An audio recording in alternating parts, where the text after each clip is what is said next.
Hi y'all! Today we're going to be talking about how to create an MLA citation for a website.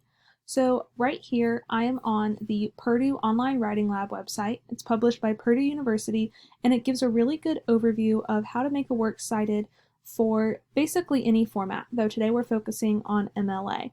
Over here on the right I have the article that I'm going to be citing today, Drawing on Greek Myths as Inspiration for Illustrating Life During the Pandemic, which is this fun article I found on NPR about an artist who is drawing COVID times from the perspective of Greek characters from Greek mythology. And then right here I have my Google Doc where I'm going to do this information. Right here I am on the page for MLA Works Cited Electronic Sources, and this gives information specific for citing websites and other things you'll find on the internet like YouTube videos. Right here it says Basic Style for Citations of Electronic Sources, and as you can see it starts with author or editor names, last names first. I'm going to go to this page, look around, the title right under the title of the article, we have the author, Emily Bogle, and so it said last name first, so I'm going to type Bogle Emily. I'm going to go ahead and make this a list, not with bullet points, but just a list because that's how they have it here, and then I'll put it all together to make the citation later. Article name in quotation marks.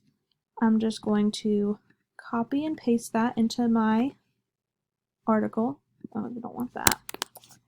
And I'm going to go Format, Clear Formatting, put it in Times New Roman, bring it down to 12-point font and normal text, and put it in quotation marks.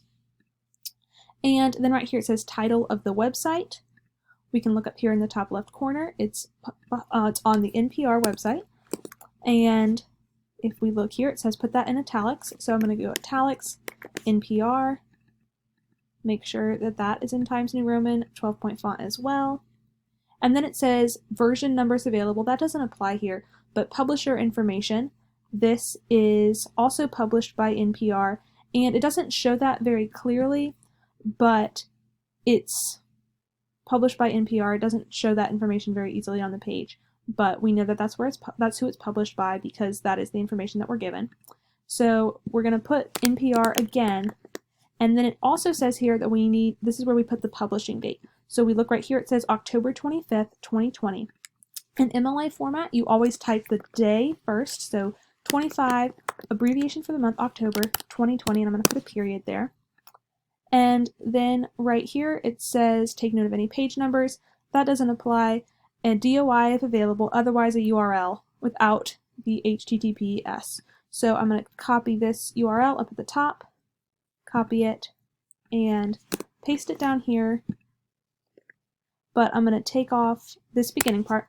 And now it's time to put the information all together. Right here you can see how you're supposed to do it, where the periods and commas are supposed to go. So we're going to start with Bogle Emily, drawing on Greek myths and inspiration during the pandemic, NPR, comma, NPR.